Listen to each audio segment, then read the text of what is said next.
Chris said, I'm not running anymore. And I said, oh God, I think I was workforce and I was a chair, I was probably a couple of chairs in our branch. And he said, I'm not going to do, I want to do something else. And I said, oh my God, I said, I don't want to be a leader. I just want to continue to work. And I think what happened, I said, you know what, why not? And so he said, do you want to be it? And I said, well, you know what? He said, I'll mentor you. I said, no problem. I said, I knew I always say, you are the change, you have to be the change agent of the change you want to see. So I knew because I really wanted change in Mississippi, it was a great opportunity. So I'm truly happy to be where I am. We have election in November, so I'm hoping to get a second term. But if not, I'll be supportive of whoever does it. But I think right now we're on a uphill, progressive movement in which I'm really truly excited. Miss Jayla. Yes, sir. How did you see? I heard about you. I heard there were great things, and I was like, I need to talk to her. I like her rebel spirit. I like people who say what they gotta say, and you can like me afterwards or you don't. I'm fine with it. I'm not gonna lose any sleep. I probably forgot, so just how did we get here? How did you get here? I think a lot of it started just my upbringing. I've been all over the place just as a military child and being in the military myself. I moved around a lot, so I feel like I got to experience a lot more adversity at a faster rate than the average Black person would. Honestly, I've seen a lot just in the 22 years that I've been alive. I've been called every name in the book that you can think of, and I've had my voice suppressed by a lot of people in the military, which is part of the reason I got out.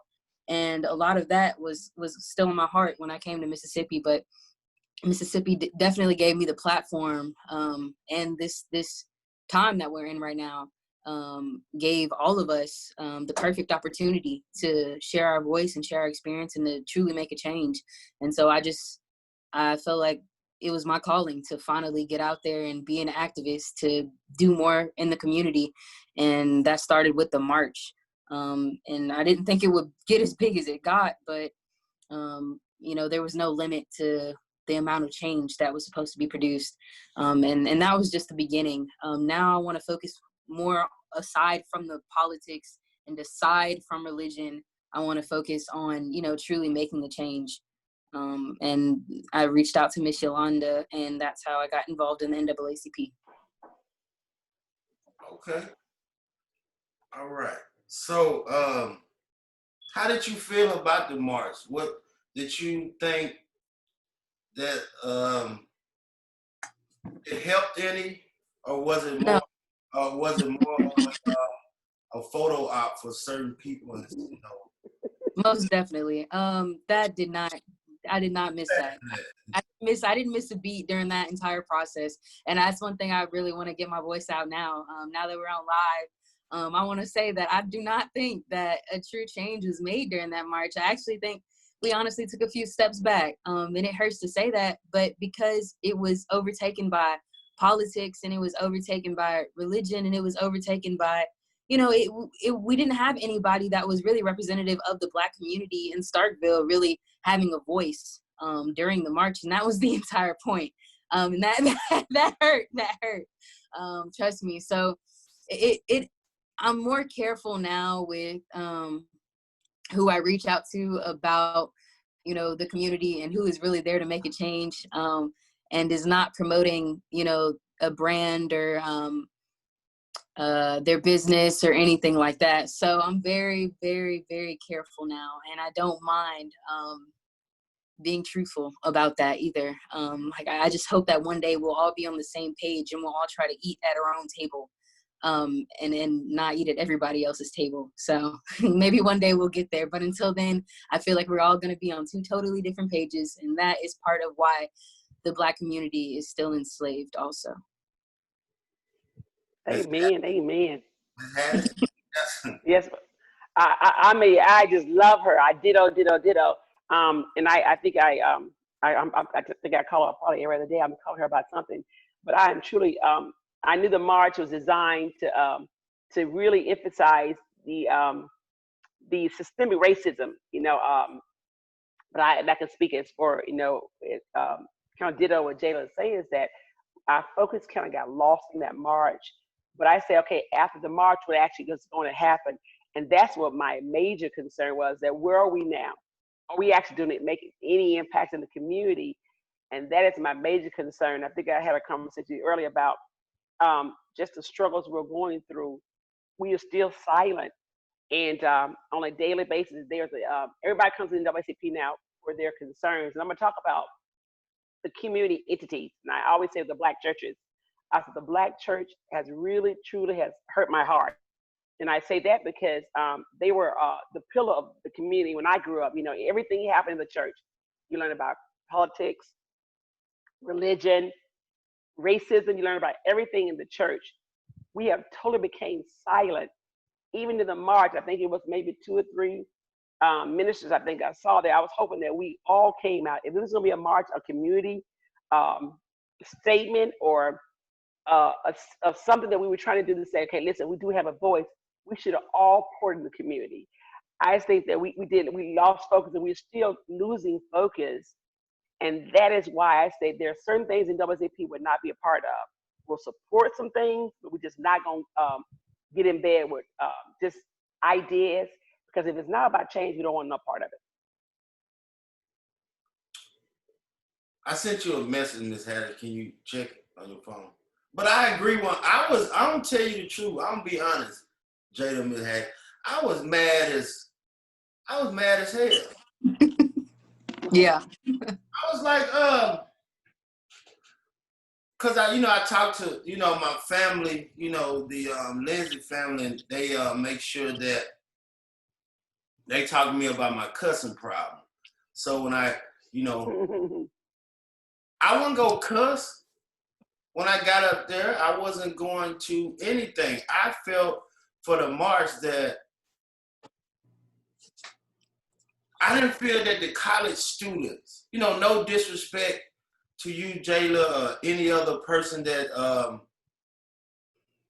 but I didn't feel that a college student or anybody that was outside of Starkville, Mississippi, had the knowledge or had the right to try to speak on what's going on the west side of the community, or the north side, or the racism that's been throughout the police force, the racism, with the city council leaders and everything that went on way back to Dr. Connor days, my father, Mr. Flint Peterson, the Mr. Group Taylor, the list go on and on and on.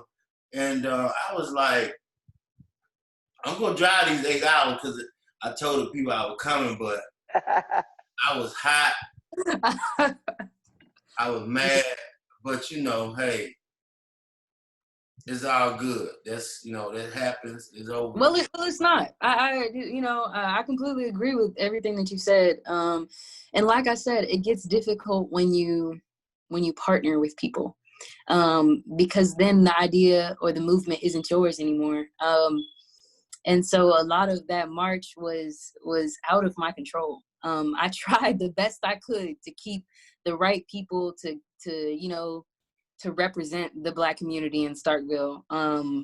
But a lot of that gets ran over by politicians and by religion. Like I said, like that's what we're trying to separate the two things now, and pray and hope that makes a change, and hope that makes a difference. So the best thing we can do is get people like, Commander Rashawn, and get everybody in that community, in this community, involved, and to make them have a voice, to allow them a seat on the board of whatever organization we decide to make, that represents the community, Yeah, you gotta be, cause I had reached out to you, Jayla, after the day. I'm like, I like her spirit when I seen you on stage, and I had heard about you. I'm like, I like her. I want to talk to her. I inboxed her. I'm like, she won't respond to me, but I'm gonna find somebody to go knock on her door and let her know I want to talk to her. Oh, I don't do the Facebook thing. I try to. That's another thing about me. No, That's why I just sent you a message. That's the only way I knew how to, contact you. But I have patience. You here now, so it's all.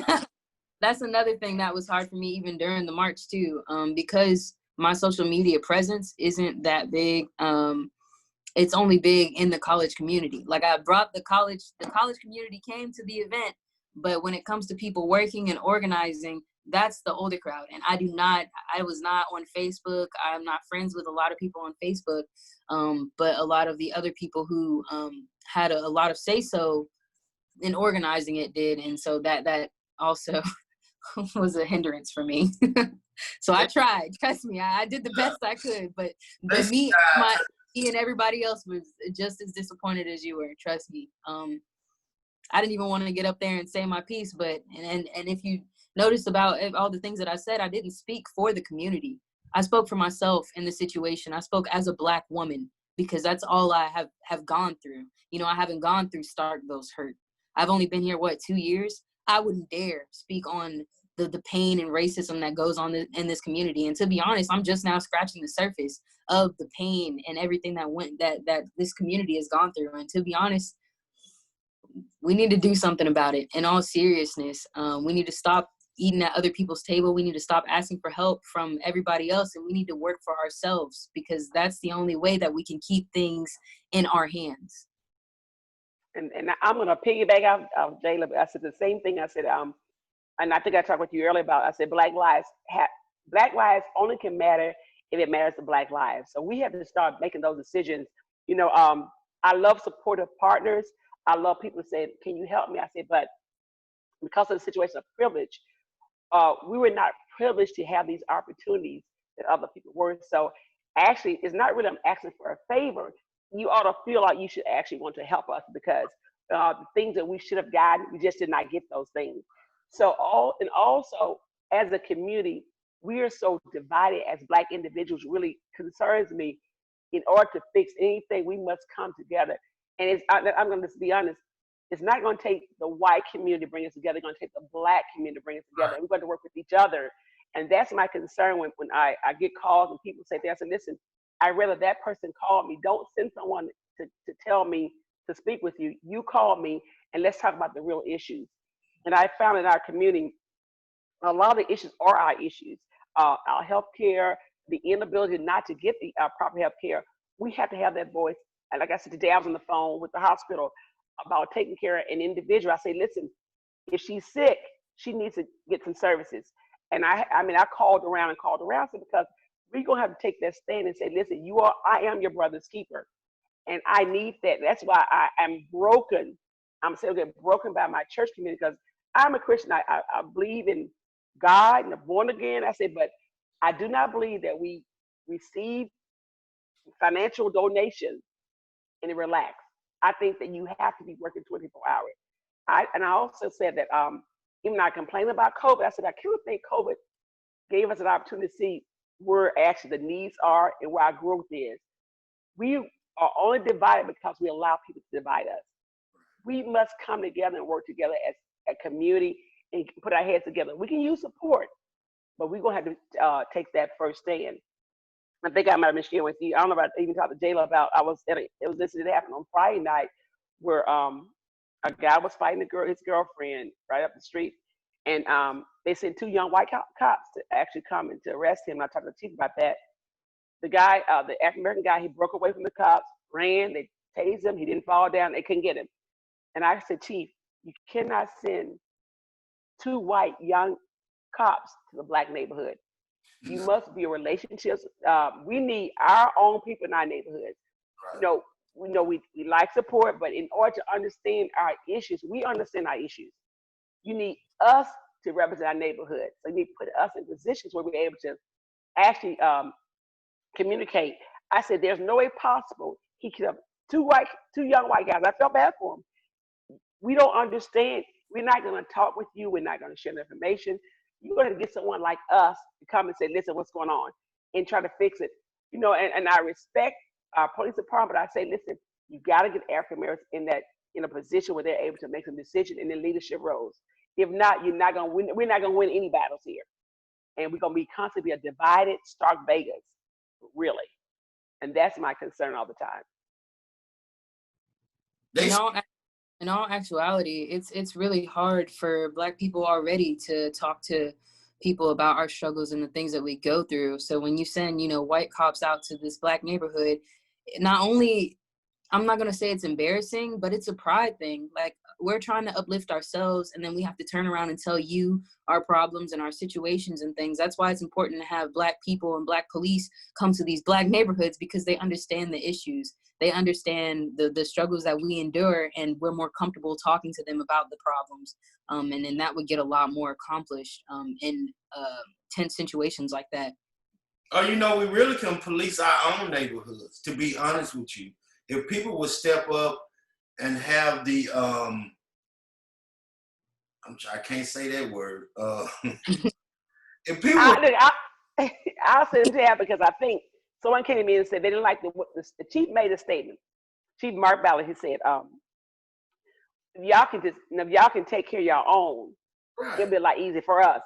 And they said, oh, I have a problem. I said, I do not. I said, if we can man our own neighborhoods, man our own young people, then we won't have to call outside people. I said, because what happens is that if there's a problem in my neighborhood, I need to be able to come and say, listen, so-and-so, come on, let's chill. We need to be able to handle our own issues and give us the resources to do that also. But it's difficult for me to have a problem with my brother or my sister, and then I have to call a white cop to come fix that problem. It won't go anywhere. But I'm not gonna say can't utilize white cops. I think they need to be trained. But I said, listen, to fix those problems, you always have a Black and white cop together going to a Black neighborhood. If you have to utilize a white cop, you need to have you need to have a Black and white cop together. I said, because we understand how to communicate with our community. I don't care how much school you have, you would not understand what we are going through. Right. It's not in the book. It's not, it's not in the thesis. Right. You can go to doctorate. It's not in those programs. You have to live it to understand it. Yeah. And the thing go ahead. I'm sorry. Go ahead. And the thing I tell people, I say, and that's why I'm really an advocate. I say, my mother say, you on the phone, I'm on the phone all the time, trying to empower us to say, listen, we got this. Now we do need support, but we got this right here. Let us learn how to teach our own people what to do right.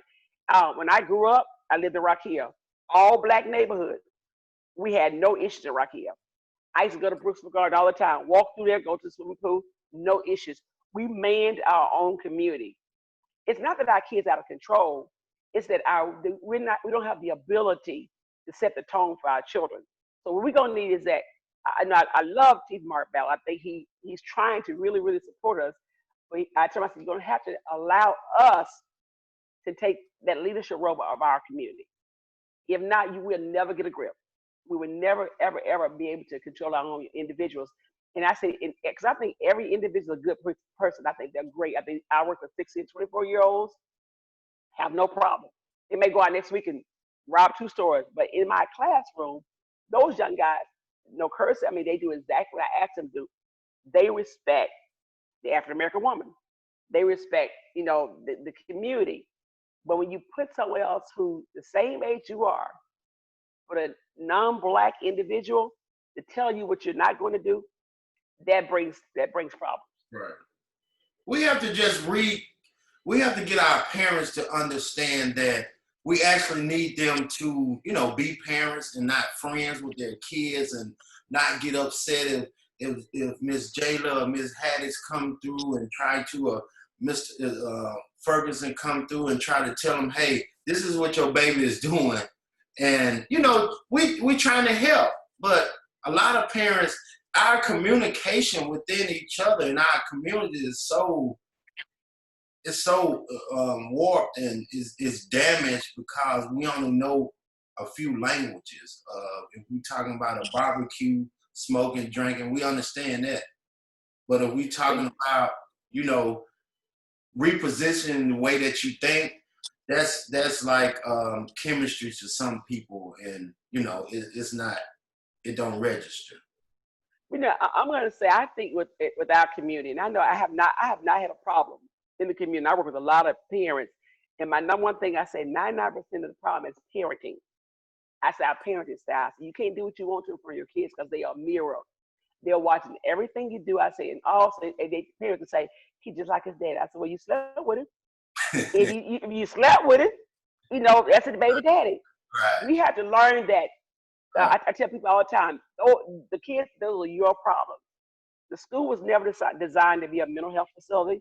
It was never designed to really feed your kids year round. If you bring 5 kids in this world, you got to raise 5 kids. Now, the thing when I grew up with it, my mother had 6 kids. The community supported everyone. Right. And we have to get back to that. If I see any kid, I don't care who kid it is, I'm going to say, excuse me, you can't curse in front of grown people. I don't care what your mother say. I'm going to correct their behavior. I think we all have to play our part. I think what the young parents tell me is that because they went through so much trouble and they are so rebellious towards their parents, that they have that defensive mode. But because I got a girl, but she always say, I'm a bad parent. I say, you're not really a bad parent. Your parenting styles are bad. You can't do what you want to in front of your children and expect to have really great results. Now, some kids are survivors. Some kids can watch everything and go and do pretty good. But 99% of the time, we're going to pick up habits we see in our community. And go ahead. The unfortunate part about that, though, is that's really a generational curse. When you really think about it, it's not the parent, it's their parent, and it's their parent's parent. We only love our children. I don't have kids, by the way. So this is not me speaking from experience. Well, technically it is because, I'm a daughter. But you only love your child the way that you know how. So if you weren't shown that same love by your parent or your grandparents, you're doing the best you can with the things that you were given and things that you were taught. And so maybe we need to have a discussion about how we can break that generational curse and how we can reteach ourselves how to love in the right way that will progress us as a community. Because right now we're not loving each other in a very progressive or an effective way that's going to make change. Right now, we're just loving each other because that's what we are told that we have to do, but we need to do it for reasons. Well, we have to start, Jayla, we have to start loving ourselves first. We have to, I can't reciprocate the love if I don't even love who I am as a person. If I allow material things and clothes, cars, makeup, weave, this and that to define who I am, I'm burying the love that I have for whatever happens from, your childhood, or, just different things that happen. But I want to ask a question, Ms. Haddis, and Jada, you can speak on it. What's going on about the reopening about the schools? How we, Well, the schools are saying they're going to open, but I am encouraging parents to actually get in place to be able to school your own children. I was at the school last year many times about behavior problems, and I said to them, I said, listen, if the school already we have a failing average, I think we're like a D average in school, maybe a C average, which means we're not doing a great. It's some high school. I think we're like in the C average. So I said we're not doing a great job anyway. Why can't you take the time and do your in school your own child? I said you have it from March until now. If you didn't pick up some type of tips, then you need to ask someone. And I also have reached out. I said, all our NAACP retired teachers or community retired teachers, let's step support these parents. Don't send your kid, your turn. Yeah, we can't hear you. Ms. Haddis.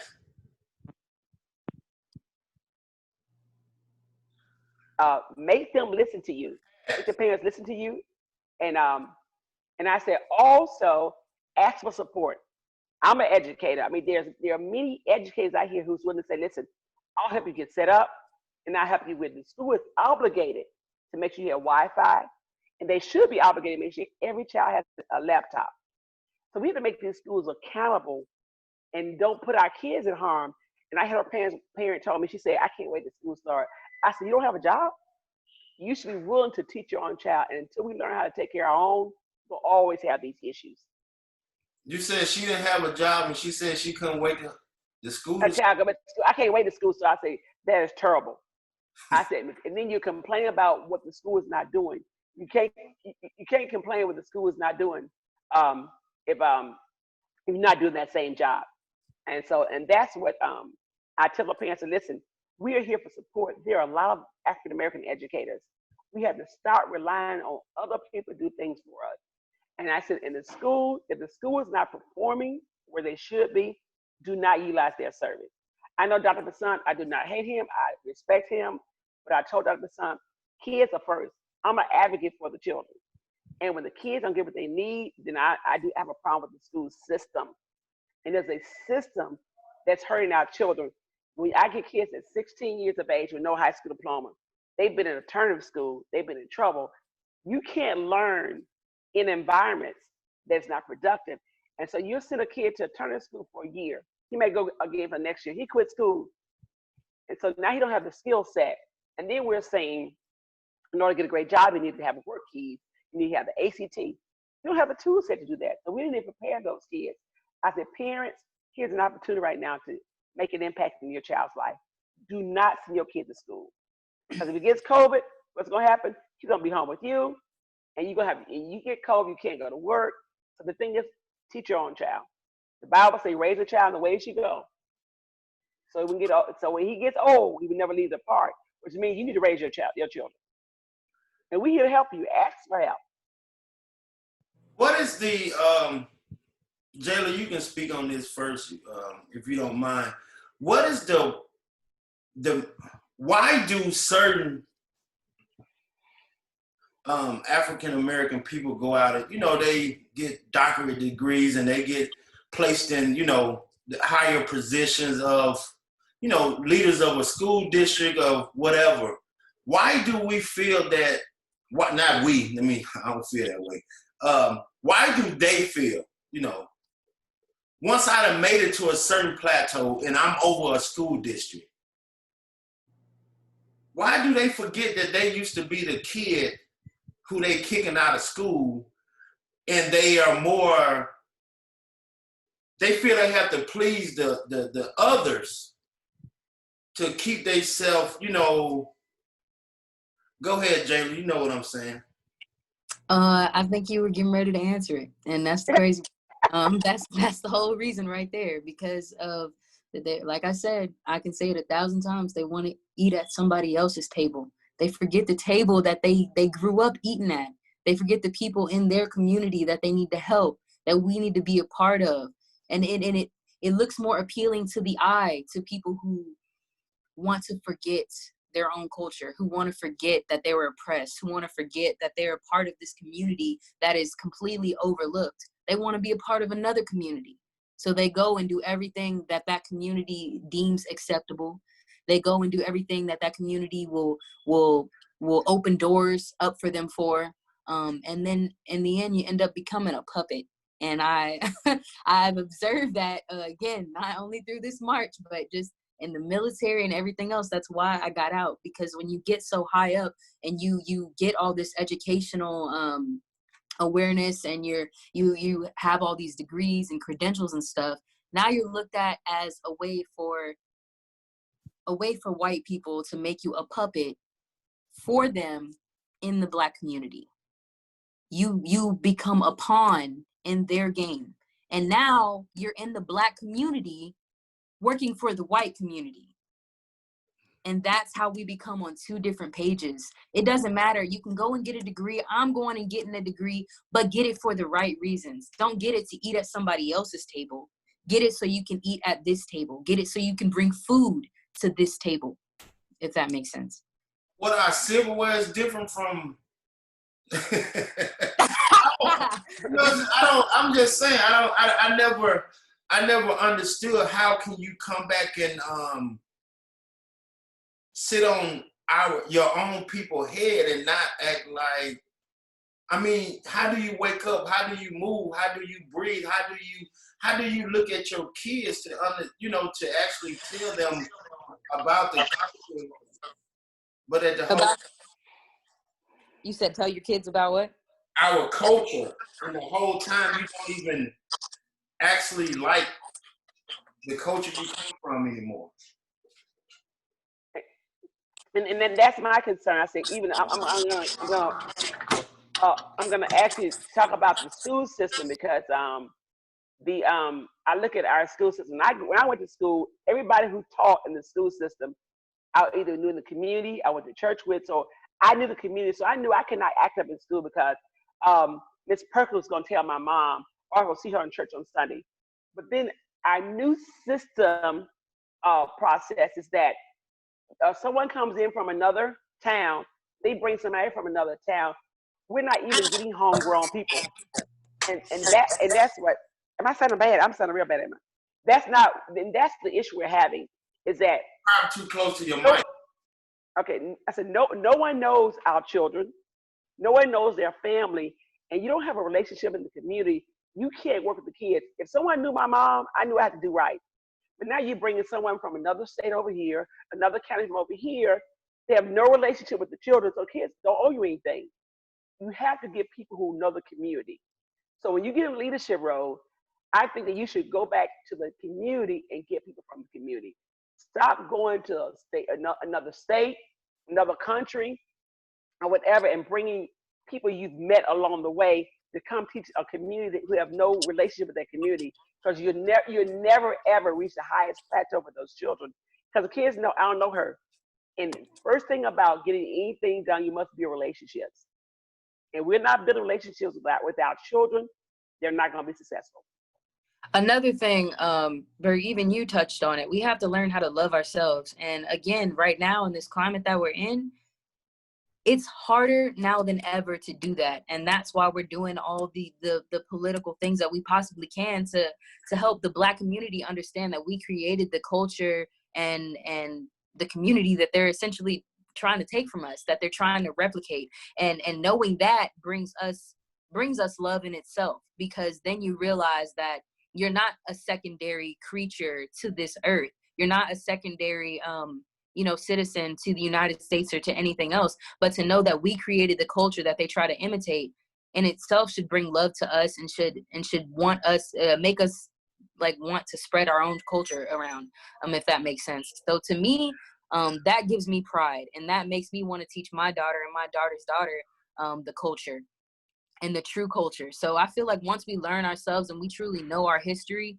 and the foundation that we built on this earth, that in itself we'll start moving like kings and queens, because that's what we are ascendants of, if that makes sense. We just have to teach our history better too. Yeah, because they done took all the history out there. We got Martin Luther King in there, and that's about it. I'm gonna tell you, even growing up here, I didn't know anything about Black history. I went to Rutgers and took Black history studies. I actually didn't know anything about my Black history because it wasn't taught. It wasn't taught in Starver High School when I was going to school. So I had to go away and learn about my history. Now I come back. I'm actually trying to get a civil rights museum right in town to actually teach our kids, because my children know about Black history because I'm involved in a lot of the Black history movements. But their children, unless they actually get truly involved, their kids will be clueless. And a lot of the kids the students or the young adults now have no clue about their generation or their family tree or their heritage. So they're like kind of walking blind, which means that when someone tells them something, they believe that. And I said, I said, we have to get back to the basics and say, listen, this is what happened. This is your family. Even if their father lives 3 doors down with somebody else, that is your father.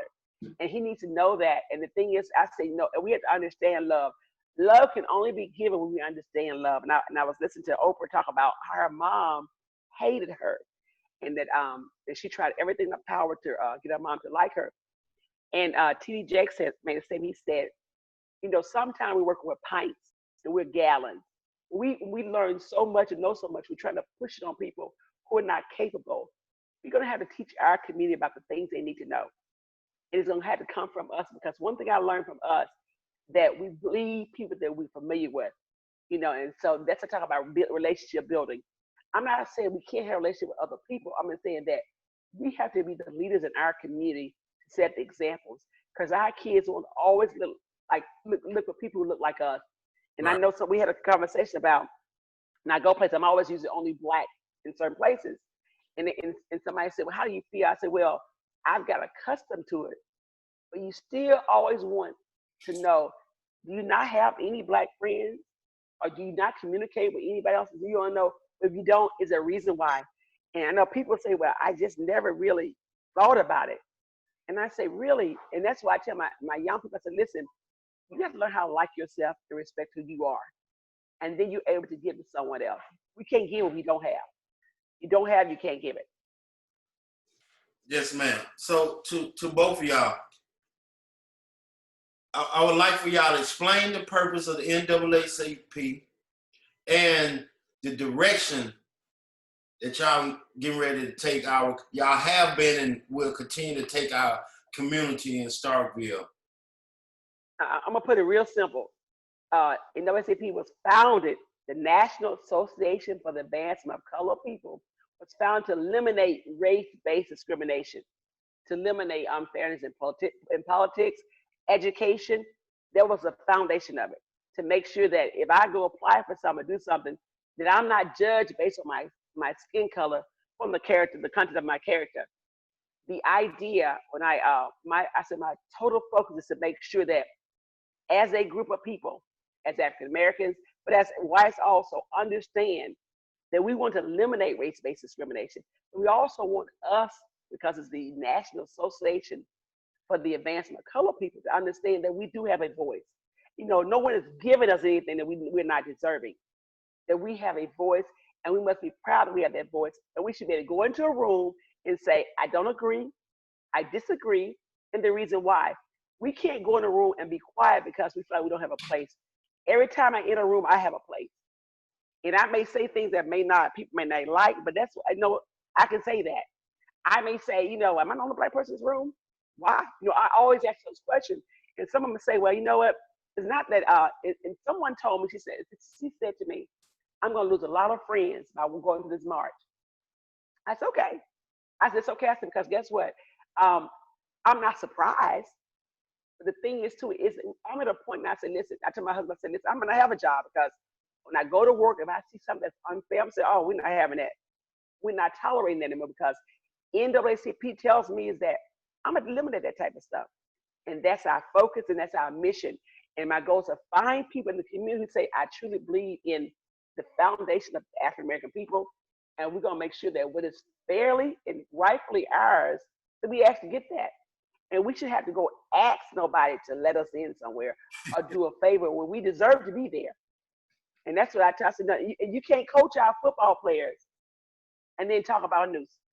And then do not even, are not ready to come to the table and say, listen, I thought this way, but I need to be taught or educated. And that's where I always say, people can't get afraid of people who have a voice. But I said, God gave me a voice, and He's put me in a position where I maybe use that voice. And that's what the NAACP direction we're going into. We have to say, listen, we don't hate anyone, but we're going to eliminate this race-based stuff going on now. You know, I can't be denied because I'm black. I would think I was sharing with someone. I was at my job one day, and somebody was having a conversation. They said, they don't know any better. And I kind of looked around. They said, they don't know any better. And I'm like, really? And I said, who? The blacks. I could have fell on the floor. I said, you guys know I'm black, right? Well, you're different. I said, oh, no. I'm not different at all. I'm still black. Now, walking that building, I'm black. Now, walking, I'm black.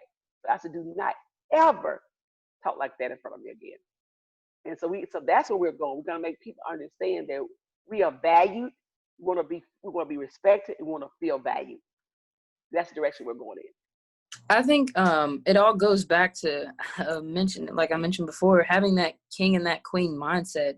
A lot of people don't understand, like, oh, the name brands, whatever you wear, whatever, again, degrees that you have, whatever, just having that king and that queen mindset will put you in the position to make progressive moves. So once we as a community adopt that, we are the foundation, that we are creators, and that, we can accomplish all the things that everybody else has, then I think we'll start moving in that way. Regardless of what other people might think of us, regardless of the racism, that does make things harder. But again, the first step is adopting that mindset so that we can make change. And I think the NAACP does a great job of doing that, just by making progressive moves in the community and encouraging that mindset.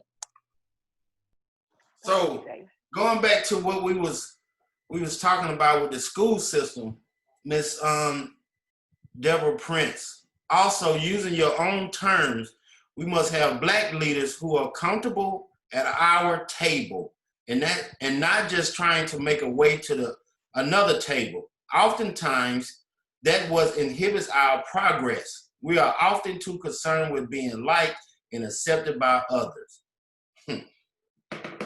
Like her, that's my family. She gets on me a lot about certain stuff, and I appreciate. I love her. I've been knowing that family, me, Mr. Lindsay, Mr. Geechee, and my father was, they was jam tight, So she got on me about a month ago about something, and we agree on a lot of stuff, and me and Deb, we agree to disagree, but we'll never. It's family, is love, and and there was my classmate, so we always bouncing things off. I call her, but I'm always at the school. Now every time I go, I said, I'm gonna use a prime example, Mr. McDonald's. Mr. McDonald, me and him, we didn't see eye to eye because there were things that just were not fair. If I go to a hearing, I supposed to have an incident report. I said, I don't have anything in writing. The kid should not be suspended. So there were a lot of things the school system were not doing fairly to our children. And then I find out that Mr. McDonald's, he's supposed to be on plan of improvement. He's got shifted to graduation coach. Parent called me, he's really upset. And then I said, well, how could you not do a great job in the job you were in, and you move over to another job that's gonna make decisions for our children? So I tell people, I said, listen, parents, you're gonna have that handbook, and every time a law or a rule is violated, a policy, you must stand on it. And I said, because what happens is that we have to be the advocate for ourselves.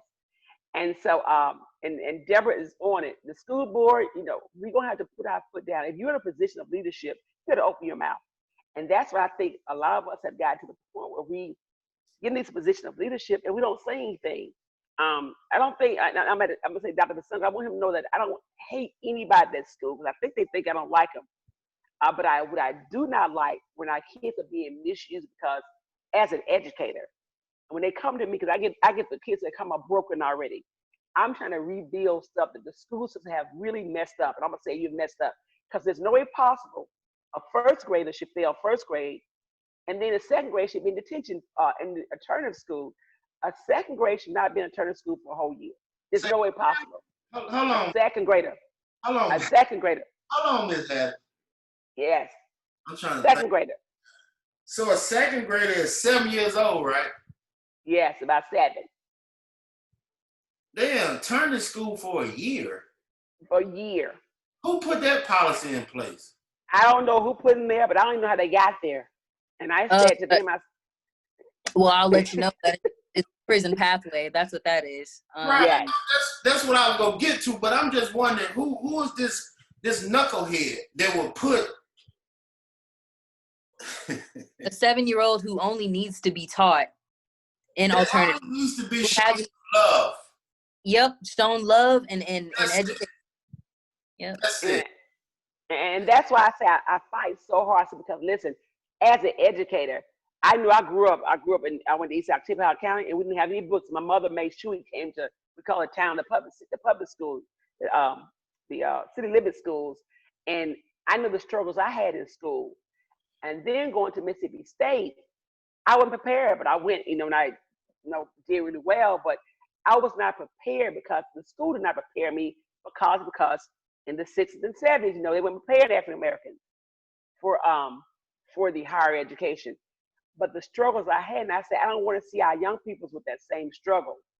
So my concern with that is that we're still setting the same tone, and we cannot allow that. So parents, advocates, and teachers, if you're an African American teacher in a school system, you should always open your mouth for these young kids, always.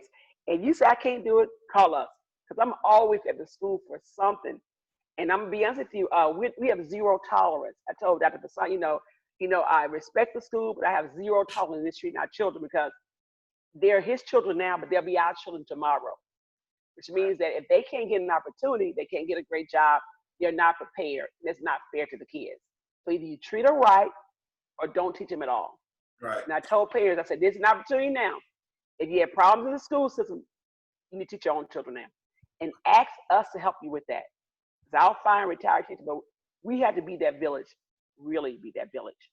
Even just a personal testimony from me, and I'm sure my mom might be watching this Facebook Live. But when I was in high school, I got into a fight, and I was issued a juror summons for that fight, meaning that would go on my record for however long. And so, yeah, my mom and I, we reached out to whoever we needed to, and we definitely, and the NAACP was one of the first organizations to help me through that situation. And, they got that juror summons like expunged or something from my record. But that just goes to show you the prison pipeline, right? Because when something like that, you get into a high school fight or something, that's on your record for this amount of years. And then you get pulled over for this. And now that's still on your record. So it's all these little things that accumulate. And now you're looked at in court if anything goes down as the completely bad person, knowing that you were put in the system. You were set up, essentially. That's the systemic racism that we're talking about in these communities. We need love and not to be issued juror summons for stuff like that.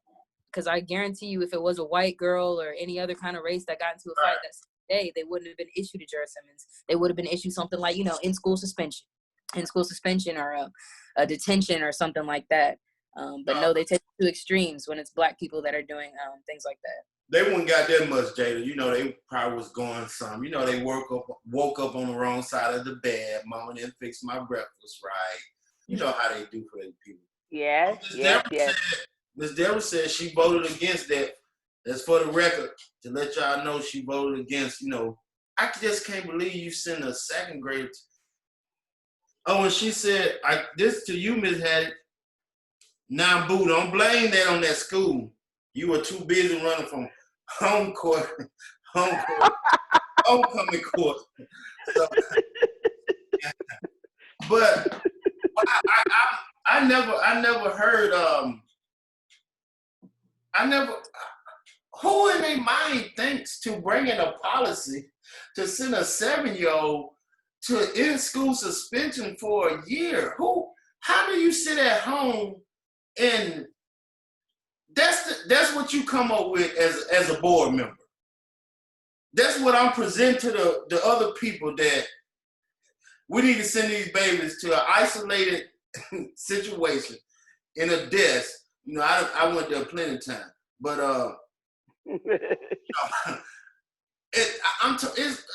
really?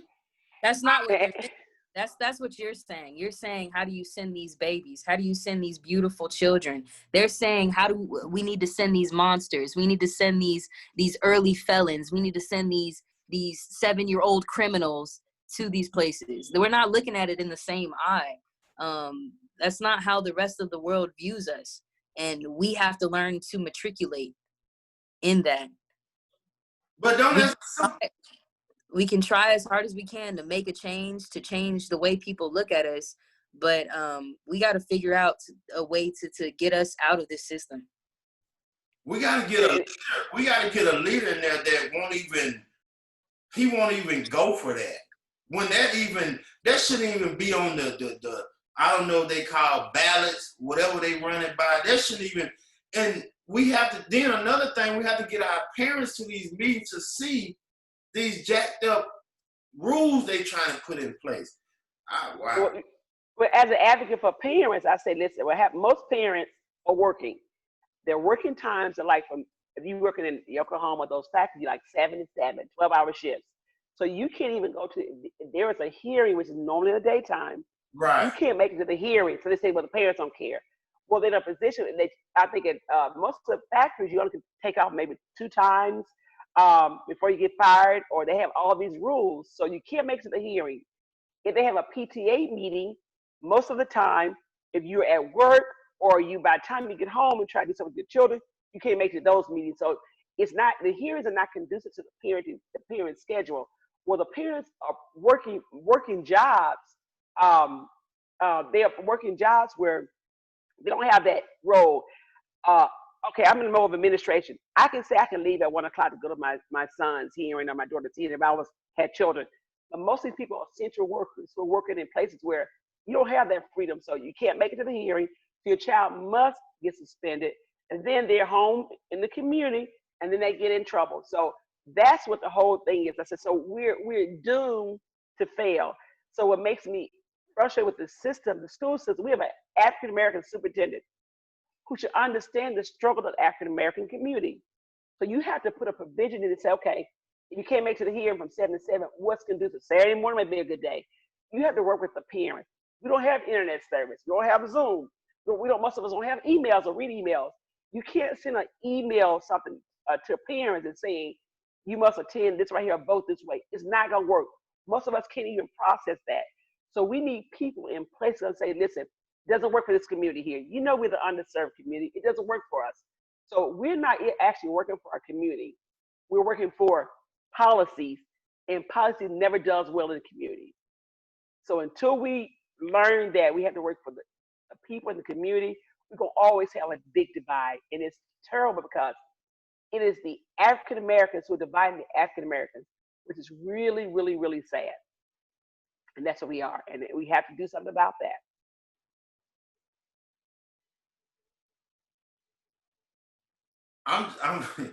I'm sorry, I'm heartbroken. Because I remember in the second grade, my son, well, he's still dealing with some stuff that we going through with the school system. And I can't speak on it yet. You know, his mom won't let me, talk about it yet publicly. But, yeah, I probably would have lost it if they sent my son to in-school suspension for a year. I tell parents, I said, parents, whenever they call us, because we're keeping track of all the incidents that happen in the school system. And we need to know, I said, because we want to look at it. I always say, how many whites were in the Turner school? How many whites were in school suspension? I want to compare. I said, because we know better. Our kids we are already behind the 8 ball. We come in. We're already behind the 8 ball. And then you add more stuff to actually push us farther away. And that's why we have such a difficult time being the successful African American or reaching to the top or high achievers because we already started behind the 8 ball. We're not that privileged young person. You know, we are the underserved. Both our parents are working. If we have both parents, they can't come to school. They can't allow us to go to the after school program or after school sports because they get our work at 7. There's no one to take us or pick us up. We don't have those privileges. So then on top of that, we do one thing in school because we're frustrated.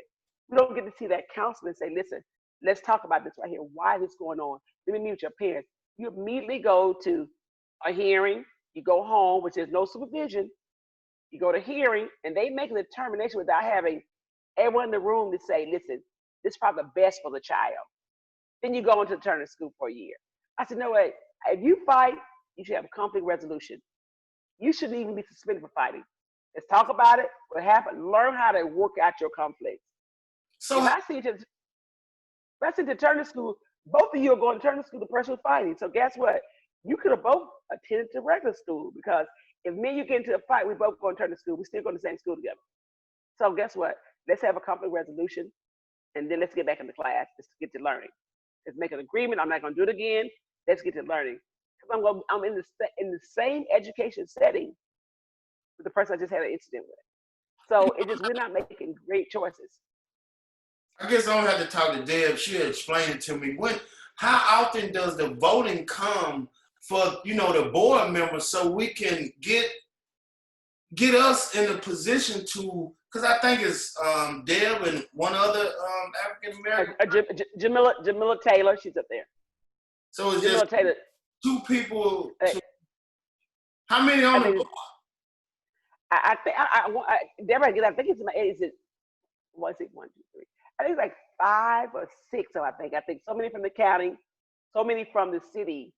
and then you have your superintendent. He's there, but I know Jamila and Deborah are the two I know there, African Americans. You'll tell me in a minute, but that's crazy.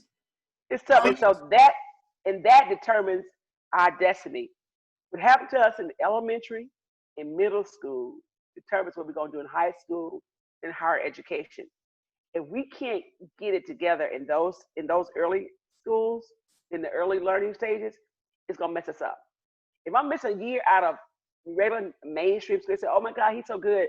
The guy who runs the Turner school, he's a great guy." I said, "But no, who wants to be separated?" And just like segregation, we said we would eliminate segregation. We starting that process all over again. We're gradually, systemically starting segregation again because we putting a group of kids who we're saying not able to mainstream with other kids. We must learn how to make it work. If I go to a college and get into an incident, I'm going to go through conflict resolution, go through a hearing, and I'm going to go about my business. So the bottom line is that we have to learn how to teach our kids how to get along with each other. Mom and dad are fighting all the time. Grandmama fight. Everybody fight. So I know I'm going to fight. I think I went to one hearing, someone said he cursed. I said, okay, mama probably cursing. Dad probably cursing. Curse is normal. We have to understand that you have to say, listen, let's curb that right there. We don't come into school knowing all the rules. They must be learned. Sometimes if your mother working 11 to 7, there's no adult supervision at nighttime. You're going to probably be up all night long playing video games. You're going to go to school tired. You're tired, you're irritable. But there's not a lot of supervision in some of our homes. So the kids is picking up bad habits. They must be taught how to mainstream back into the school routine. So don't, every time they do something out of order, don't just kick them out of school. Give them an opportunity to learn what's socially acceptable. And that's what we have to learn. If you're not willing to do that, you should not be teaching.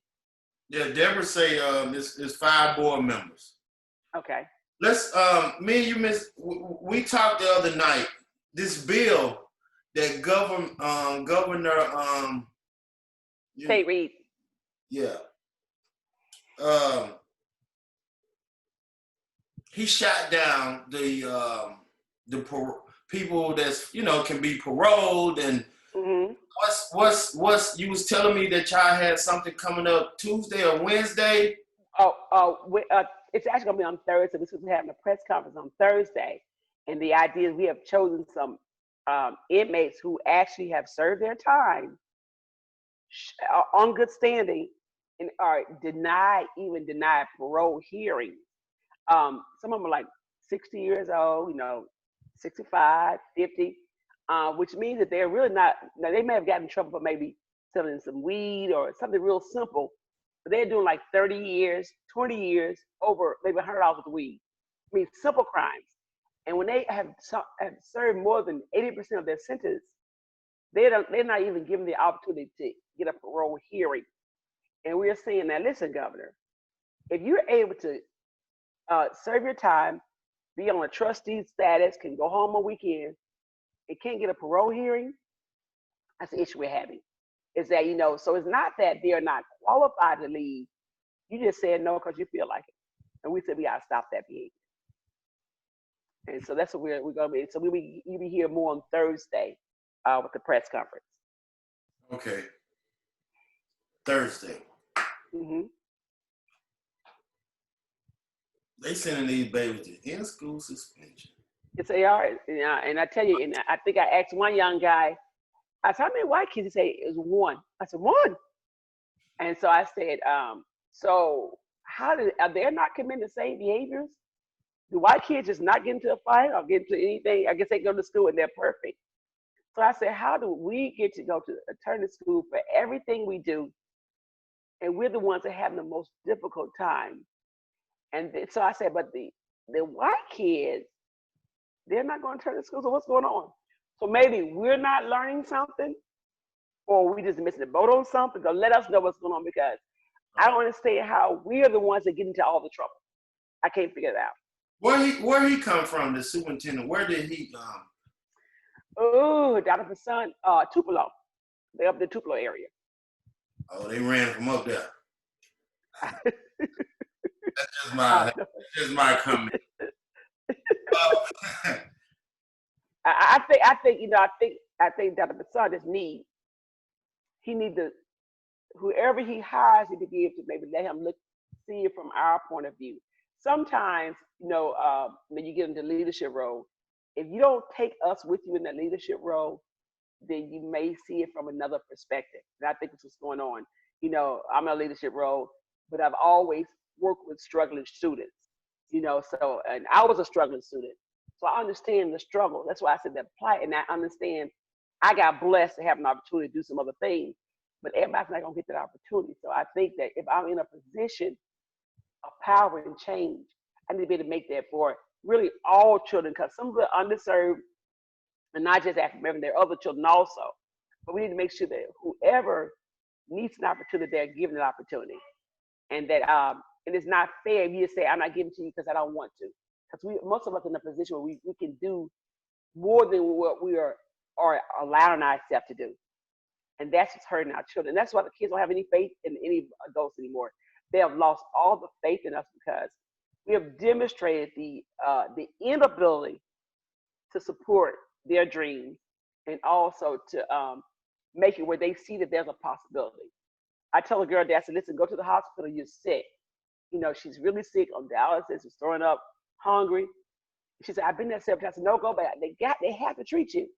You can't go to a hospital and you sick and you live in your car, 100 degrees. I mean, you can't. She gets to the hospital, said, we're going to give you a tray and take you back to your car that you're living in. I said, sick as you are? So she said, I told you, people lose faith in systems and lose faith in possibilities. It's very difficult to get them to become socially, do the social norm, because they're saying, I've tried it the right way. I tried it your way. I've tried the way you guys told me to. It's not going to work. So I'm going to try it my way. And my way is probably not going to be what what's socially accepted. So I tell my young people all the time, I get them, they have some time. They just got released from jail. I said, listen, just try your best to do what you think you could do. And tell an adult you can trust. But it's very hard to do that. When you going home, you paying all the bills. I tell people, I say, listen, you paying all the bills at 15 years of age. Your mother's working, dad somewhere, or dad got your mama somewhere. You're 15 years old. Now you're the man of the house. You out there doing your thing. You paying all the bills. It is difficult for you to go somewhere to a job and someone talk to you in a kind of way and treat you in a kind of way. And you say, well, I've been the man of my house. And now, no, I ain't having it. That's why we're not going to work with certain people. Just not going to do it. And it's very difficult to go to school, because I show up in school. You talk to me like I'm not anyone, but I just raised all my sisters and brothers. And that's where the difficult time comes in. So I said we have to get people who understand our plight and understand our struggles, and be willing to say, listen, I understand. I'm here to help you. We have to help our people. If we're not willing to help, we need to get out the way. So what we're gonna do about the people? We talked on when we talked Tuesday, Wednesday. I mean, I would let you open whatever Pandora box you want to. If you don't want to, that's fine with me. But I'm just gonna ask a question. What we gonna do about these black preachers around here? That's just pimping the system and the service of people, and they got their watchdogs out there and different things that's going on. What I had a conversation with a minister right before I talked to you, and I said, my heart is broken. I said, I was raised in the church, always, taught Sunday school, youth leader, just believe in the foundation of the church. But when I came back home, everywhere I went, I kind of got involved, the church got involved. I said, well, okay, when I come back, the star government's going to come and kind of observe. For us to be such an underserved community, a struggling community, I am disappointed in our African American community. It hurts my heart, and I shared this with Elizabeth Williams, who used to work for Methodist Church. I said that we have to go to the white churches for all of our needs. It breaks my heart because our African American churches, we can't even get along with each other. I said we're gonna do a community hub. We're gonna do a hub where all the churches come together. We come to one common goal, and one person may do outreach, whatever I say, be perfect. We can't even talk to each other. How can you be a minister and you don't talk to the next minister? You telling me as a lay person, as a Christian in the community, I must get along with her. Forgive her for what she done. How can you love God? How can you love him? You don't love your brother. I can't get the ministers to work together. I said, I'm so broken that I had to send people to the Methodist church, Presbyterian church, to the Casserole Kitchen. When we got all these African American churches that are sitting here, I mean, just sitting here. People tell me I'm going through to pay my tithes. I'm like, pay your tithes. They driving to pay their tithes to get prayed on and go home. But then you are struggling. You're having a hard time, and you can't get a hot box of potatoes. I mean, it breaks me. And my husband say, don't you say anything bad about church? I said, no, I'm not saying anything bad about church. I'm saying that in order for our community to grow, the church has always been a foundation, has always been a pillar of our community. We learned about religion, we learned about politics. The church was a place to go. All your secrets went to the church. I can't get them to do anything. I mean, I am frustrated. When I say myself, NAACP, we came here, we have became that foundation, that's not our mission. To eliminate race-based discrimination and make sure we have a working community where everybody can get along. We were never the person that provide the food, we provide trying to find housing, trying to find shelter, give people gas. So I'm like, we have became the church.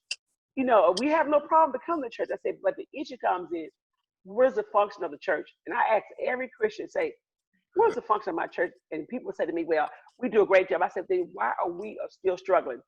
And I always compare, when I went to the community up north, they have these large churches, and I mean, we did a lot of work in the community. Then I come here, I said, where are we? I mean, where are we? How can we just not come together and make sure things are changing? Our kids are out of control. I said, so we got to step up and do something. We have to get along with each other. So I say, I expect, the lay people don't get along, but I hold a high regard to the ministers. I don't want nobody to tell me they're men, but they've been called by God. So I expect better behavior. I expect that we come together and we say, listen, we're going to fix our problem. And then we can't say Black Lives Matter. We can't say it. And we don't even think that it matters in our church.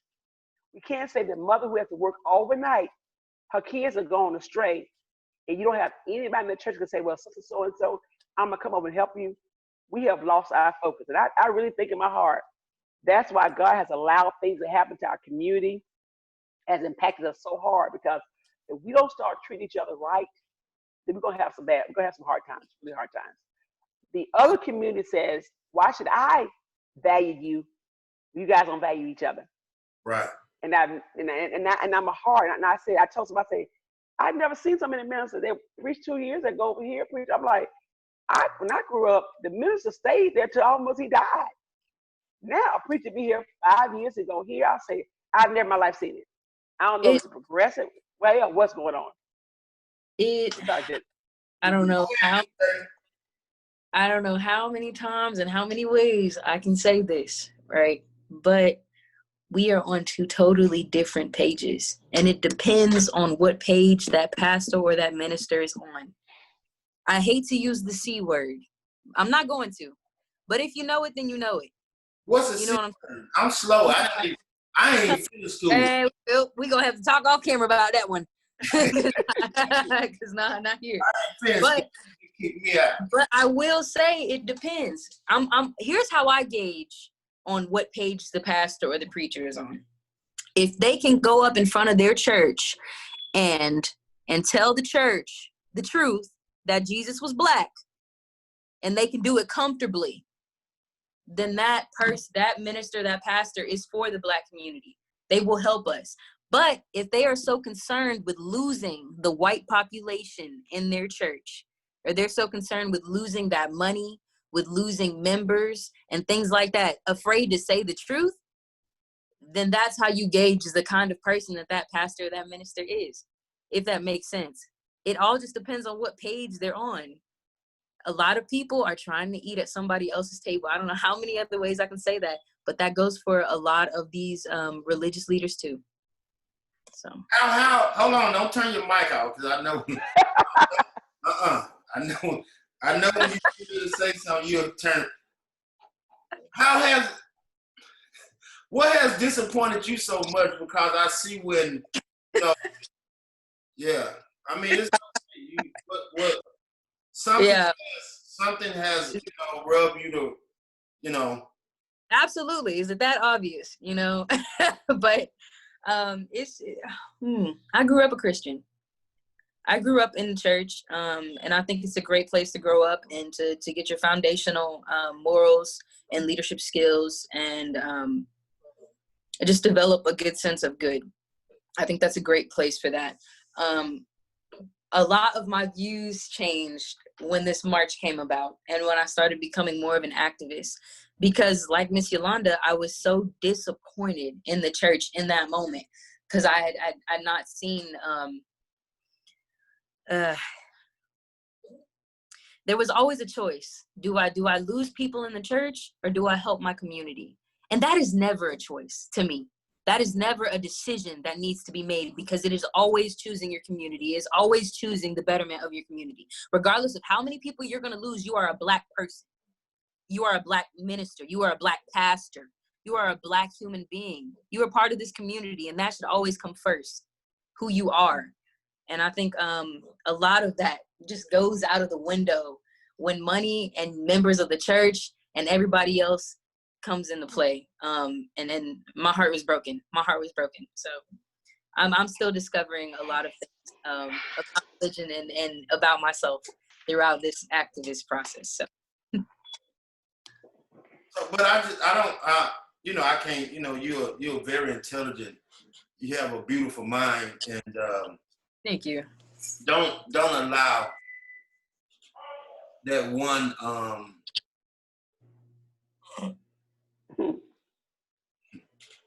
experience. I sometimes, man, I made a commitment to some people that I wouldn't cuss. Sometimes, like Steve Harvey say, sometimes you but anyway, yes. All right. And I got mad. I talked to Miss Haddix about this, and I talked to my guy Ferguson. I discovered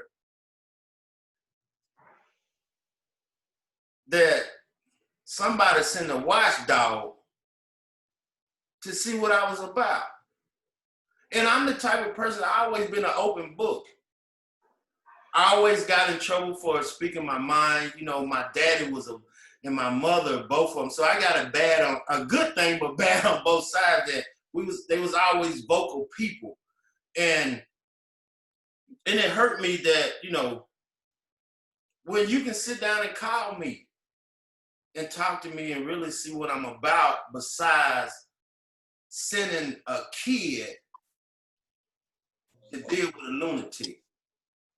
And it's very dangerous when you send somebody into a battle that they have no experience about. They don't understand that I'm here for the war. You know what I'm saying? I'm not, I ain't gonna go. I will stay up on you all night. You don't have enough energy to last with me. You know what I'm saying? I work 18 to 19 hours a day, so I know you can't hang with me. But it was just when I would talk to these people, and they did me like this too. I said, this Negro done sent a watchdog. That was I got that word from somebody else. This Negro done sent a watchdog, and because of the genuine love that I had for her, I don't even blame her. I just blame her for letting I don't blame her one bit. You know what I'm saying? My heart goes out to her because, I really don't even know how to. I don't blame her. And it's just sad that our people will continue to play certain people because they have destroyed their image. And they're not man enough to come to the table and sit down and talk to people with respect and love. You know, but hey, go ahead, Miss Hattie. I'm just, you know, I want to, you know, I don't eat milk gun. Go ahead. And that's why I said, that's how we are so divided. I said, you know, instead of us coming together and saying, we're going to work on this together, we would go with somewhere else and create something else that really, truly may not have our entire community interest at heart. So you'll go and create a whole new idea or whatever. But I said, and I want no part of it, because what happens is that you to present what you want. I know with the NAACP, we want to make sure that African American people's voices are heard. We're going to eliminate race-based discrimination. You discriminated, we don't want no part of it. I mean, don't even give us anything. We'll make sure that our voices are heard and we're able to make an impact in the Black community.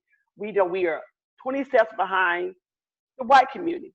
We know that. So, and you know that, everyone knows that. So the idea for the NAACP is to make sure we have the advancement, their opportunities, they're there. So we have the ability to at least have an opportunity. But when you say, I'm going to separate and create my own, that's what you do what you want to.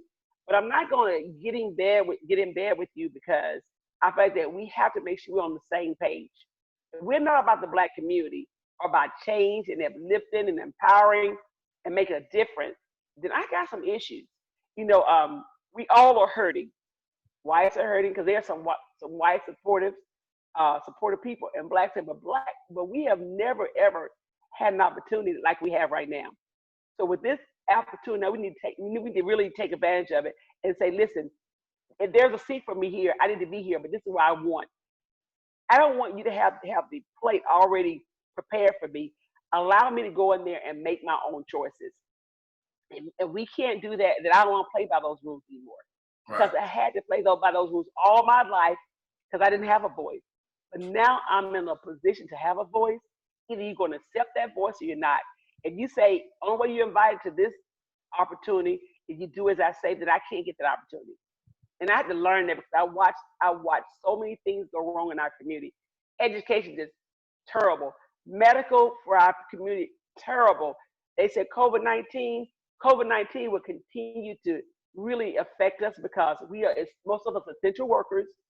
We don't have the ability to work from home. We know we have the fighting obesity, heart disease, high blood pressure, because we do not have the affordable health care. There's very limited doctors who say, I will accept your insurance. We have mental health issues. They're not prepared to even accept us with mental health issues. So they say, okay, you know what? You go ahead, go home. We can't do this right here. I mean, we just have gotten the backseat to so many things. And then you go and say, okay, I'm gonna create this right here. Systemic racism only continues if the resources are not shared. You have to share the resources. We know you have them, but you must share them. If you're not willing to share them without any some type of boundaries, or has to be some type of something attached to the resources, then we don't want them, because we need those resources in our community, and we deserve those resources. We need Wi-Fi, broadband in our Black communities. Our kids can't even get on the internet to do their homework. That's not a privilege. That's something we need. That should be afforded to all of our children. You can't perform your homework since you've been home in March because you don't have internet. And that's nothing new. They don't have computers. I should not have to buy my kid a computer because your school is shut down and I can't learn. I mean, things that should be rightfully ours, we're not getting them. And so we accept that as, well, you know how it goes, but it's not right. I think I saw there's like $30 million where the governor had for broadband, but it didn't make it down this road. So where is that money? And our kids should have the ability to be able to do their homework and get on the internet. But these are things that we're not fighting. So we start breaking up. I always say the same example as Kanye running for president. Kanye is only going to divide the Black community. Right. Kanye West decided he's gonna run for president. He know he's not gonna run for president. He got in that race to divide that community, divide those votes between Trump and Biden. Only reason I say, and that's what I say about opportunities for our community. We The reason, go ahead. I just want to address that. I told her she be on me. I'm not I'm not talking in circles, baby, but once I found out the truth behind the situation, you know, the feelings are just conversations I had with, you know, a few other people that, you know, experience the same thing. But once I promise you, family, once I find out the truth, if he was behind it, I promise you, I'm going to blast him and let him know that I know for certain what he did. That's it. We need to, my partner, he said we need the church and the church need us. We must kiss and make up. And we have to bring God back to the forefront of everything that we, you know, we do so we can move accordingly and, you know, and move with love. So Hey, I have a last appointment pretty soon here, so I'm still going to be on the call. I just won't be active on it. Okay, but we're not gonna be long. But I do want to thank you, Jayla. Thank you. All right.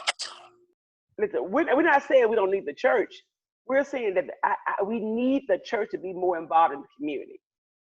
The church can't just quit on the community, you know. And I said, and I'm telling you, only because I'm out here I'm doing the footwork. And I'm not gonna say I'm the only person in the footwork. I'm just saying that it is very hard and hurtful to have to send all of our people to the Methodist church or Presbyterian church for food. We can't provide for our own community. I mean, what's going on? And that's the hard thing about it. I got to the point, so I had a pantry out of my car. I go deliver food. I said, and there's certain individuals delivering food. Where are we? We have a church on every single corner. And so what's going on? I mean, I think that if we come together, if the churches come together, they all come together, then we'd be more powerful if we come together. But we're separated like we are, we'll never know what the other person's doing. You know, if I'm going to do this over here, they won't know. So we have to come together. If we're not willing to work with each other, ministers, to work with all of each other, he'd be all black, white, everybody. If we can't become one, I say religious organization, one, and all the needs are being met, we're going to be forever complaining about the same issues. And voting is a concern in the community. The people in power make decisions for the people in the community. And you don't think that's important, then you see where we are now. We forever are always I'll say behind the eight ball, always. I don't understand it. How some churches can come and build a mega church in 2 years.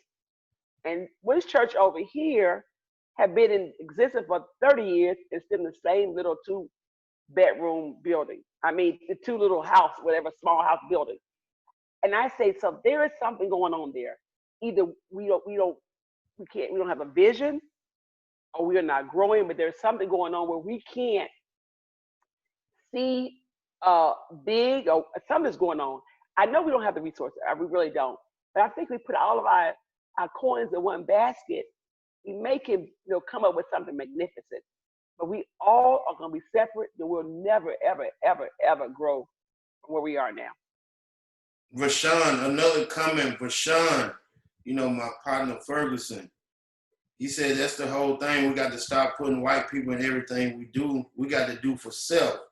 He said we need to stop trying to make the white people in this community uncomfortable. And that's when we can move forward.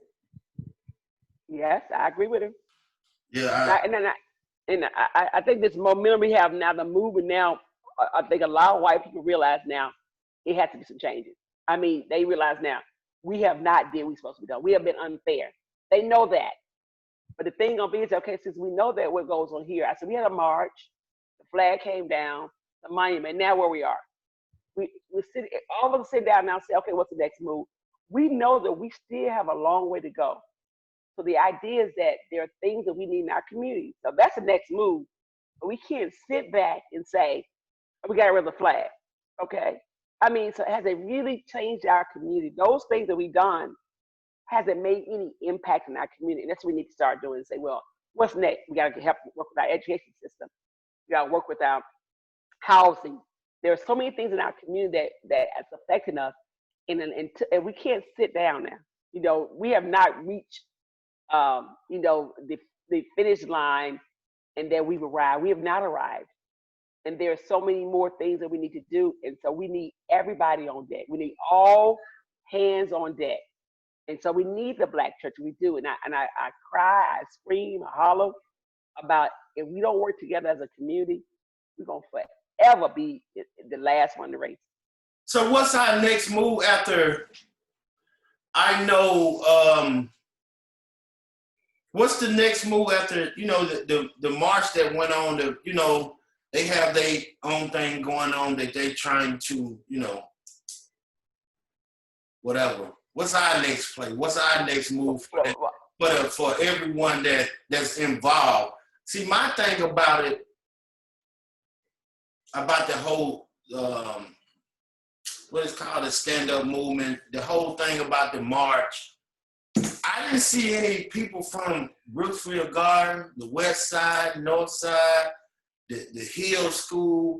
I didn't see the people who are living in the environment that need our help the most being involved in the construction of everything. I know you can't. I know we have to come to meetings. I understand that. We have to be present.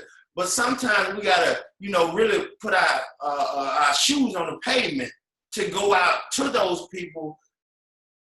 It's about regaining their trust because they've been disappointed, they've been let down, they've been lied to for so many years.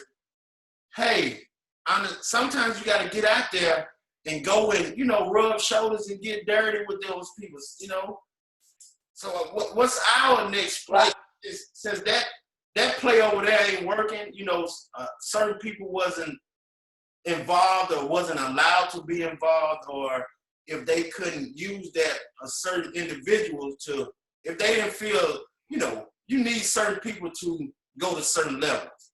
And so the people in our Black community wasn't able to be used, so they wasn't contacted to be involved in the movement. What's our next play with you? Well, I think our next move is community, build a relationship with the Black community. Got to make us feel comfortable with each other. So our next move is to get a grip on our community. I always say that each one of us got to take our community and say, listen, we're gonna find our community and build a relationship, get community pockets. And I always say, find the pockets of poverty, the pockets of community, and let's build a relationship and then help each other out. If I know there's a parent who needs help, I need to go help that person out. We have to help each other and build each other up first so we can gain trust with each other. And once we do that, we move to the next level of making sure we get our kids under control. Our kids cannot learn until they become disciplined and understand the social norms. So what happens is that we got to help the families get on track, build the relationships back, build our community up. I look at Brookfield Garden, I look at Northside. I say they were thriving communities when I was growing up, thriving. I said, but now they become oppressed because people came in and set their own tone. We need to go back and set our own tone. So listen, we can do this by ourselves. We did it. I mean, I used to walk through there when I was 10, 11 years old, go to the pool. West Side, I said, how do we move from progressive with a pool, swim lesson to a splash pad? People are making decisions for us that don't affect our lives. So we got to start making our own decisions and listen, you got resources? This is what we want to provide resources. That you can make your own decision, but for our community, we need ease for our community. We have to stop letting people make decisions for our community. Right. We need, and that's where we're going to start. So listen, we look at our community and say, this is what we need. We need housing. You should not live in Brookfield Garden with a $1,300 electric bill. There's no reason why. Hold on. Say what now? You should not. They have $1,300 electric bills, $800 electric bills. So I said, Your rent $15. That's So I what said, so hold on. yes, How can you go yes, from $15 rent to an $800 light bill? That don't even yes, yes. add up. And and then people say, well, they keep the air conditioning on all the time. I said, doesn't matter. If you're in subsidized housing, your utility should not outweigh your rent. So my Right. thing is that $800 is too much. So that means that there's probably the insulation, the housing, or whatever's going on. We can't afford the rent. We can't afford the electric bill. Right. So what we're gonna have to do is that we're gonna have to go back to our community and help build the communities up. We have to, African American leaders have to go in there, help build. We do need support from outside resources. We do need support from our white counterparts, but we got to be the lead. We need to take that lead and let them know that, listen, this is what we need. We need you to help us out, but we're gonna have to go in there and be the leadership, because whenever we're not leading our own race, there's a problem. Right. There is a problem. So we're gonna do that. Can we start? I don't know. Well, how often do the NAACP meet? We meet the second Thursday of the month, and every month, and then sometimes we have a special call meeting. We have a calendar coming out for the next meeting. Let you know every time there's an event going on, and then we have executive board. So I have about 20 committees, which I'm assigning people to the committee chairs. Each time a committee forms, like Jada's the social action chair, her job is to make sure any social things that are going in the community that she actually knows what's going on, has an input. She has a team, so I let people choose what they want to do. Our political action, elections coming up, we got to get busy on voter registration and the census. So we meet the second Thursday of every month, and then we have executive board the first Thursday of the month. So we are busy, busy, busy. So where y'all meeting We meet at the courthouse on Main Street, but we're trying to find an official meeting place. at? What about the King Center? The King Center was closed for the summer. They closed at a certain time. We meet at 6 in the evening. And We why make sure we can work out. why it can't be open after 6 o'clock? We need to talk about that. So I need to talk to them and see, because we're actually growing really big. But I think it was the courthouse has been the place prior to me. But we said that we're trying to build a civil rights museum in town. So if we get the okay for that civil rights museum, we're gonna put us a meeting space in that museum, and that way we'll be able to meet there. But until then, we can't get with Miss Harris to open the building at 6 o'clock. I'm gonna talk to her. She's a member of NAACP, so I need to get with her and see if we do that. And also, every chair is responsible for things in the community. Our housing, responsible for housing. So we actually have we have probably about 200 members now, a little over 200 members. And our goal is to make sure everyone who's active need to be participating. We understand COVID's out here, and people are leery, but in order for change, we all had to put our boots on the ground. Yes, man. So we're going to get ready to end this. I appreciate you and Jayla time. It's been a wonderful Sunday. How do people sign up? And you were saying that y'all bypassing the membership cost now. Yeah, Can you explain that? we have sponsorship. People have been sending in sponsorships. So if you really want to join and don't have money, we have sponsorships for you. We have the application, our email. We have an NAACP website, which we're actually rebuilding. We're gonna put the application online, but all you have to do is inbox me. Any member, also executive board member, you can get an application. But we have a Cash App, PayPal. You want to join or pay, and we have Cash App and PayPal for donations. So if someone wants to give a donation, we have the ability for that. And I just got Miss Annie Harris, which I have to thank her for it, from over North Side. She's paid for 3 memberships. We have 3 available slots now for someone. So the thing will be is that we taking donations. And I have to also mention the one we have a fundraiser coming up for, celebrating the 100-year women right to vote. And so the 100-year women right to vote, we're doing that. And that money is donation also.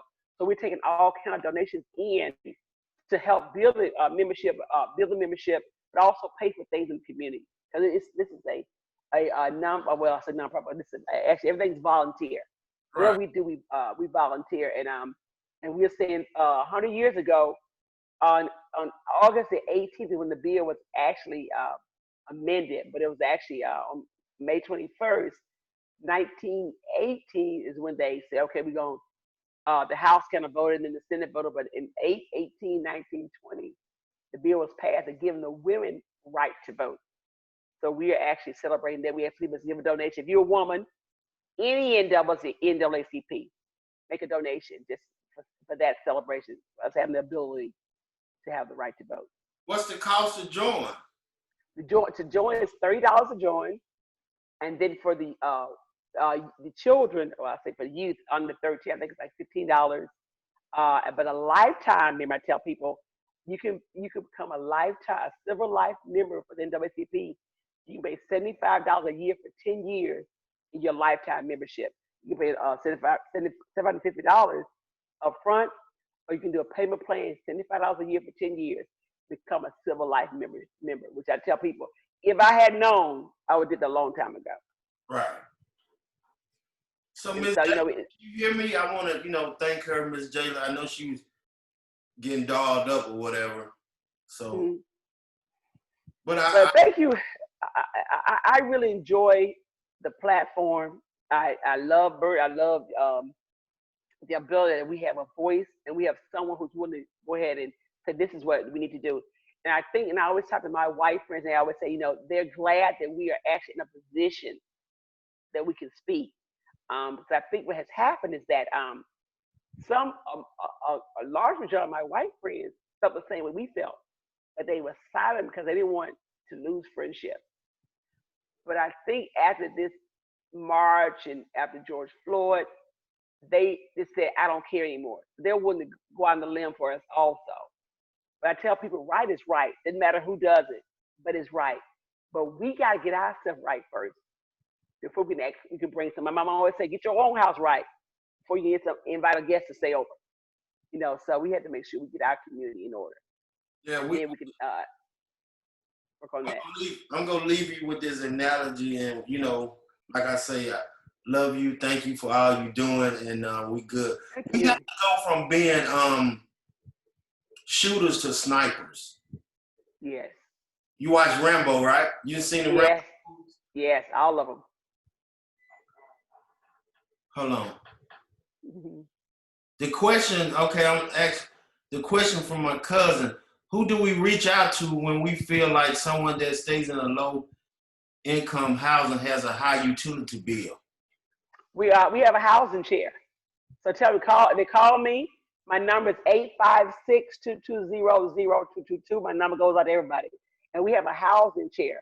And our housing chair, we investigate that. We have chairs probably for every problem in town. And we have a chair who will investigate that. So we'll call, we'll find out what's going on. Say your number again.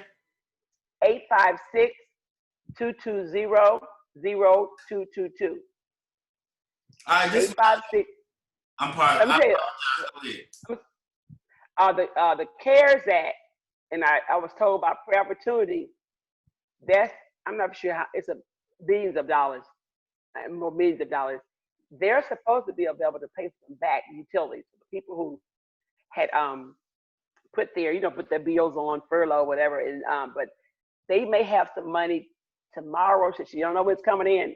But if someone has a high utility bill, call Prayer Opportunity, because I talked to someone yesterday, it was on Saturday, that they're waiting for that CARES money to come in, and that money is supposed to help low-income families or people who have utility bills that are extremely high, and they'll pay for any back pay also. That's cool. So my analogy, I had to do this for my personal life. The Rambo movies, you seen the American Sniper with yes. It was about yeah. The difference in the two, right? Mm-hmm. Rambo, he just he's shooting over everything. He probably hit his target, but he done busted down. Yeah, he done killed other people. The leader done got away. So we have to be like Kyle. We got to get on that roof, put on a diaper. You go defecate on yourself, urinate on yourself, but we got to be able to pinpoint our goals and knock them off with one doof. They don't even know they being hit. And that's what we got to start doing about our goals in life, about different things we trying to reach. We got to become snipers and stop getting so messed up and stuff that ain't got nothing to do with our business. stop letting people drain and take away from our energy that they mean no good. We done been Ramboing all our life in our Black community. We have been, taking our own people out that shouldn't even been took out. So we got to become snipers and identify the targets and eliminate them. Period. One shot. I like that. One shot. I like that. So we go. I said we're mission focused. We eliminate racism. We eliminate it, and once you eliminate that, we can start talking. Right. But the goal is that eliminated race base. If I didn't want to apply for a job, if I can get it because my name is Shaniqua, that's a problem for me. Right. If I have to go to work, and I had to go to work in COVID, while my director say it's too unsafe, it's unsafe for him to work. Right. Eliminate that, because that's basic. That's systemic racism, where you say you're not valued as a human. So I'm gonna stay at home if I don't want my kids to get it, or you're gonna have to go let your kids get it. Those are things we gotta look and say we can't allow that because it's not fair. So we're gonna talk about Black Lives Matter. We gotta make sure Black Lives Matter and value Black lives. That's where we need to be at. Hey, I thank you, Jayla. I thank you. And September the 5th. We planning everything. We're gonna check out these numbers, but we having a first annual Starkville cook-off. Okay. Your classmate, Miss Deborah, she say she the queen of the grill. I don't know, but I'm gonna eliminate her. I already been picking my targets. See, I got Frank, Deborah and her crew. I got different, so I'm just Porter. I got different, I'm gonna mentally, snipe them out. But we would love for the NAACP to come out, help people to, register them to vote. Okay, perfect.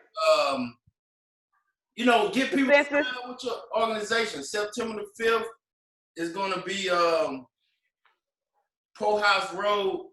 I can't remember his address, but I give it to you. And okay. And we go do that. We just a group of men and women, trying to bring the community together and Perfect. Then listen, we can probably bring some masks. We'll give it 911 and maybe do some mask giveaways, something like that. Some mask? Mask giveaways. Face covering, mask. Oh yeah, that's mandated. Yes. Mm-hmm. So we'll have some giveaway. We'll break some with them. All right. Thank you. Okay. Thank you so much. All right. Take care. See you later. Bye.